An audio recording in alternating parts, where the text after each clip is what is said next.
We're back. It's our last one of the day. I know, it's gone so fast. I can't believe it. It really has. It's funny doing these. I do feel like I'm like at a physical event. It's so much. I just feel like I'm following everything, and it just goes to show that if you actually share stuff as it happens, it really immerses you in it. Yeah, and it's lovely as well because not only just are we having engagement here with speakers, and we're actually on our own time as well, whilst we're not doing these lives, we're engaging with the conference, but then also by the social networks. So you've got lovely engagement from all the different participants, and then also other people saying what they love, and just a really lovely sharing aspect today, which is great. It is, and we've had so many people wanting to join these as well. So we're now quite full for the week, and hopefully we'll get a few more guests on across the sessions. But I think we're going to have to make it wider than just one or two guests to fit everybody in, which is lovely. Yeah, well, that's exciting. And yeah, without any further ado, let's welcome Catherine into the stream. Hello, Catherine. Hiya, thank you for having me. Good to have you here, and you're joining us from Sheffield today, I believe. Yes, from my student house in Sheffield. Oh, student house, that's great. Yeah, everything's really good. Yeah, so the Wi-Fi is a bit sketchy, so hopefully that will be fine. But yeah, everything's good. Yeah, everything's fine. Thanks for having me again. We're used to dodgy Wi-Fi, aren't we, Anna? Oh yes, it's something that we've all become accustomed to, hasn't it, over the last year and a half. It's okay. You're hanging in there, so yeah, it's absolutely fine, don't worry. And actually, I remember when everything sort of began with lockdown, with all the home learning across all levels of education, you know, there's so much around sort of digital poverty, and that's come up quite a bit in the sessions reliant on technological access. And then, you know, that's just a starting point for people. And so much change needs to happen on those sort of infrastructural levels. But you're joining us after, you're in the middle of completing a master's degree in science communication, aren't you, Anna? Aren't you? Sorry, Catherine. Yeah, so I'm in the middle of doing my final project, which is about using art and poetry to get people to engage with their local environments and to educate them about the threats that their local bird life faces. So that's what I'm in the middle of doing right now. So making like anthologies and animations and just exciting and interesting things for school children and just people in the community to watch and use over the summer. Well, that's really interesting. I'd love to see some of this. I'll have to have a little nosy afterwards. But I think that's just great because, you know, I think it's really difficult. I think another thing that just was picked up on one of the other sessions actually is that, again, you know, we're talking in terms of scientific realms and what we do in fields as scientists. However, it's really interesting that obviously, you know, that sort of is a barrier for lots of other people because they might not be in education. So being able to make things accessible through knowledge and through just passing information is really important. And you can do that with art because it transcends everything. You don't need to have words in a way to be able to understand or experience something. So actually it's really fascinating what you're doing. So tell us a bit more about it, Catherine. Yeah. How far have you got? What was been the process for that research? Well, so it's a project called For Every Bird a Nest, which is like a play off the Emily Dickinson poem, which is hope is the thing with feathers, I think. Grief is the thing with feathers. I can't remember. It's an Emily Dickinson poem. And so, yeah, there's the birds in Lincolnshire are really struggling from reproductive failure at the moment for various reasons like disturbance and fragmentation. And the salt marshes that are the important breeding grounds also home this really quirky like domestication of land called the Fitties, which is like a community of people that kind of live slightly on the margin of like the main town, and they're both struggling with the same issues, which is fragmentation, flooding. Like the birds are struggling with the flooding and the people living there are as well. So the project's basically trying to get the people that live there to look out for the wildlife and understand the threats that they face so that they can feel mobilized to help or to like do what they can. So like dog walking is a big issue, little things like that.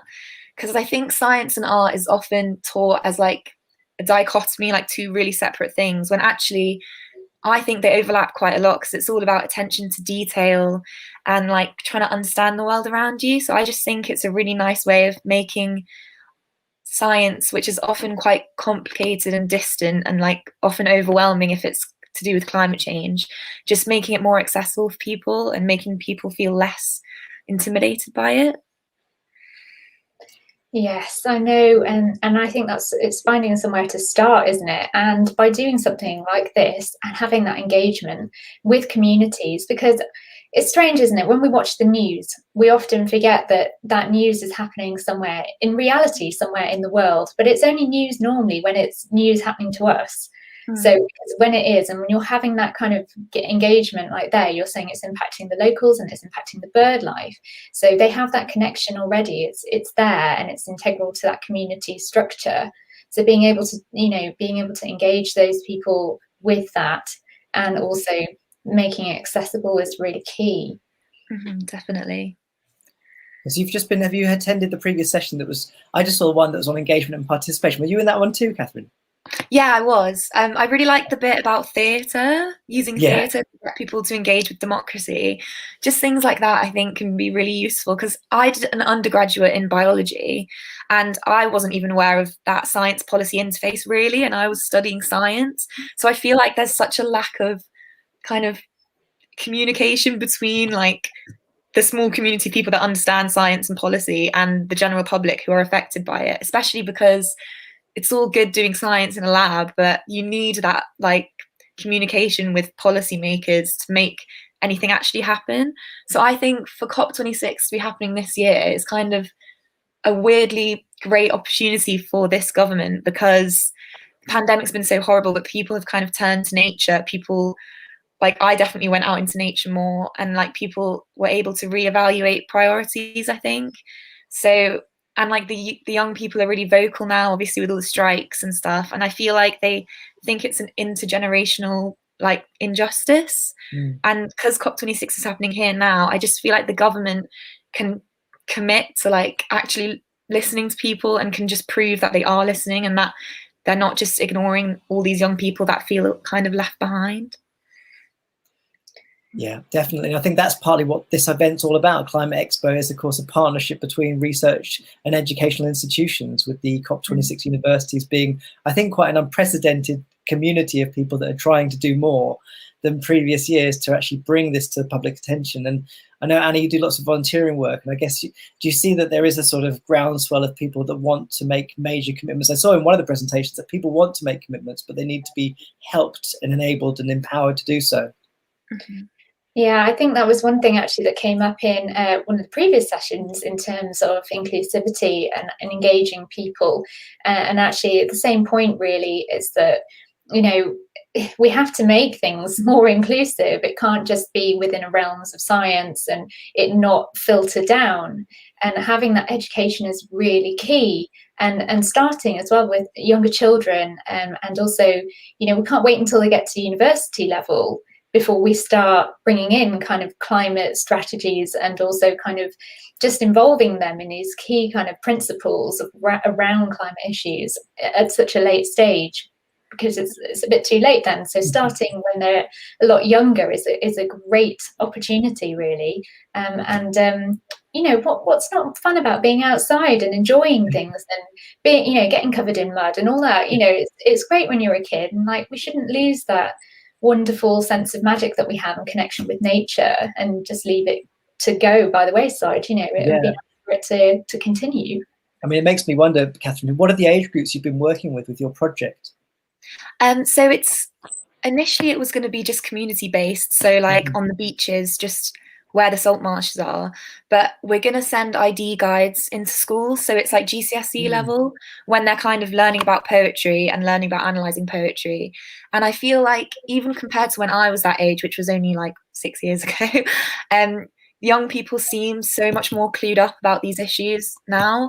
And like at the strikes, there's loads of young people that will miss school and go to the strikes, and when they get interviewed, they're really coherent and they understand the problems. So I feel like going in at that age where they're kind of learning about the issues and also seem to care a lot about the issues, it's a good way of like inspiring the next generation of people to do what they can to help the environment.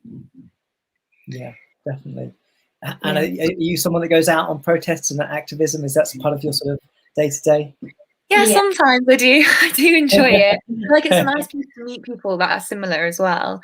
And especially at Sheffield, there's so many, like, It's one of the biggest students' unions in like the country. So there's just loads of protests all the time. So it's great. I mean, I've been lucky enough to go to Sheffield Doc Fest a few years in a row, and that's just so much great documentary that's shown there that's all about sort of climate concern. Yeah, I can imagine. They've got loads of stuff going on, and it's one of the biggest like sustainability unis for sustainable food and stuff. So there's always things happening, which is really nice to get involved with. Yeah, but I just think now the young people are so educated about it compared to maybe me and you guys when you were that age. So it's really important to keep the momentum going and to get them to actually follow through and like look into COP26 and like these really pivotal moments. Yes, definitely. I the earlier, like I said, the better.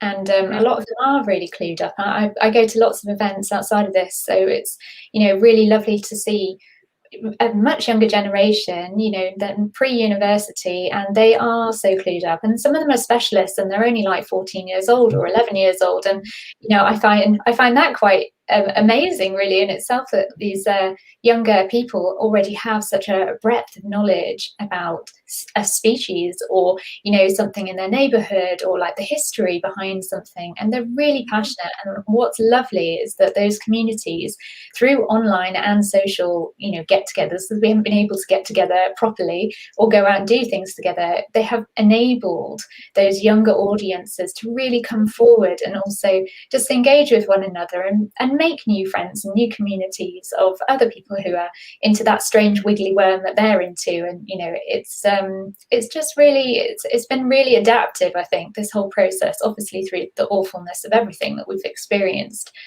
But you know, I think that key sense of education, you know, getting kids back into school after the COVID-19 pandemic sort of slowly fades off, hopefully, you know, it's just going to be really key to getting them back into like a catapult and like letting them go again into this wonderful world of information and excitement, which it can be for everyone if we keep, you know, applying it in a really insensitive ways, because it's also a cultural issue for many communities, but just keep engaging people and just keep talking and keep discussing things and keep looking at what solutions there might be to problems are really important.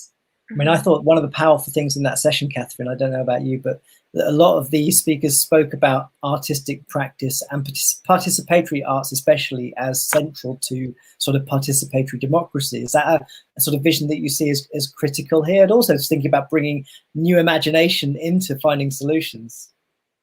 Yeah, definitely. I feel like art is a lot of a less intimidating environment for people, and like people feel like they can do it, like they can draw a bird, they can write a poem about a bird. But science is so intimidating, I find, especially at the level of climate change, where it's so complicated and like even the experts don't agree about things. So it's kind of hard to stay in the know about all that complicated climate change research. But I think focusing on what's directly around you, your environment, your local parks, like getting clued up about sustainability in your area or biodiversity in your area is a really good place to start, because it's more tangible and you can see the changes happening around you. So I just think it's a nice segue into maybe moving into the more complicated stuff. Definitely. And speaking of what's around us, it's 3 o'clock already, so the next sessions are about to start. So thanks so much again for joining us, Catherine. Really great to have you here, and look forward to seeing how your work develops, especially bringing the poetry into wider communities. So thanks for being here, and enjoy the rest of the conference. Thank you very much. All right. See you soon, Anna. Bye. Bye, everyone. Bye.